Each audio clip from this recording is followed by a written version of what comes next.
हर साल 11 अप्रैल को दुनिया भर में पार्किंग्स डे मनाया जाता है। इसका उद्देश्य है ज्यादा से ज्यादा लोगों को इस बीमारी के बारे में जागरूक किया जा सके। आपको बता दें कि पार्किंग्स डिजीज मस्तिष्क से जुड़ा एक विकार है, जिसकी वजह से शरीर कई बार बेकाबू और आपे से बाहर हो जाता है। इस बीमारी के लक्षण धीरे धीरे शुरू होकर गंभीर रूप ले सकते हैं। जैसे जैसे बीमारी बढ़ती है, लोगों को चलने, बात करने समेत कई अन्य गतिविधि में भी कठिनाई होने लगती है। स्वास्थ्य विशेषज्ञों की माने तो पार्किंग्स रोग को मैनेज करना बहुत कठिन है, इतना जितना कि आप सोच भी नहीं सकते। ये एक तरीके का मूवमेंट डिसऑर्डर है। आम आदमी आसानी से अपनी बात कहने के लिए अपनी आवाज या चेहरे के भावों का उपयोग कर सकता है, लेकिन मस्तिष्क विकार वाले लोग उस तरह से संवाद करने में सक्षम नहीं होते हैं। कभी कभी ये समझना थोड़ा मुश्किल हो जाता है कि पार्किंग्स से पीड़ित लोग क्या कहना चाह रहे हैं, इसलिए हमें इस बीमारी के बारे में सब कुछ समझना चाहिए। पार्किंग्स रोग क्या है?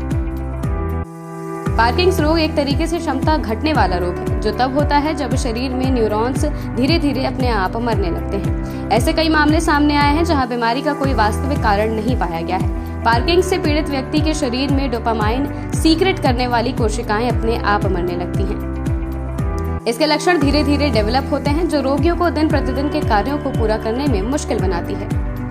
पार्किंग्स डिजीज एक मस्तिष्क से जुड़ा विकार है, जिसकी वजह से शरीर कई बार बेकाबू और आपे से बाहर हो जाता है। इस बीमारी के लक्षण धीरे धीरे शुरू होकर गंभीर रूप ले सकते हैं। इस बीमारी में हाथ या पैर से दिमाग में पहुंचने वाली नसें काम करना बंद कर देती हैं। यह आनुवांशिक कारण के साथ साथ पर्यावरण विषमताओं की वजह से भी होता है। 60 वर्ष से ज्यादा उम्र के बुजुर्गों में ये बीमारी आमतौर पर देखी जा सकती है। क्या है इसके लक्षण?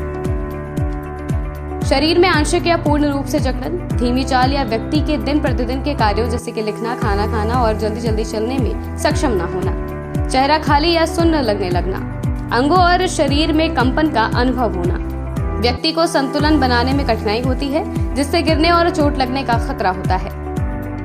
भारत में 10 लाख से ज्यादा मरीज। ग्लोबल बर्डन ऑफ डिजीज की 2018 की एक स्टडी की माने तो पिछले 2 दशकों में रोगियों की संख्या दोगुनी से अधिक हो गई है। 1990 में जहां बीमारी के 2.5 मिलियन पेशेंट थे, वहीं 2016 में उनकी संख्या बढ़कर 6.1 मिलियन हो गई है। भारत में प्रति 1 लाख जनसंख्या में से 0.5% इससे पीड़ित हैं। दूसरे शब्दों में कहें तो देश में 10 से 12 लाख पार्किंसंस डिजीज के मरीज हैं। पार्किंसंस एक न्यूरोलॉजिकल डिसऑर्डर है। ये नर्वस सिस्टम और तंत्रिकाओं द्वारा शरीर के कुछ हिस्सों को प्रभावित कर सकता है। यह आमतौर पर लोगों को 50 की उम्र के बाद प्रभावित करता है। क्या है इसका इलाज?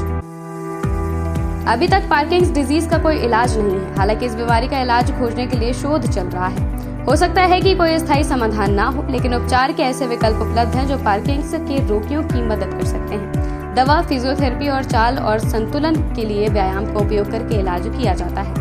एक दूसरे उपचार विकल्प में डीप ब्रेन स्टिमुलेशन मोडालिटी शामिल है। लोग ओवर द काउंटर एंटासिड और अन्य दवाओं के अति प्रयोग को भी समाप्त कर सकते हैं। इसके अलावा रोगी की वॉल्यूम और फ्लुएंसी को बढ़ाने के लिए स्पीच थेरेपी की भी मदद ली जा सकती है। चाल और संतुलन व्यायाम और दैनिक चलने के साथ शारीरिक सहन शक्ति और मांसपेशियों की छोटी छोटी कसरत मदद कर सकती है।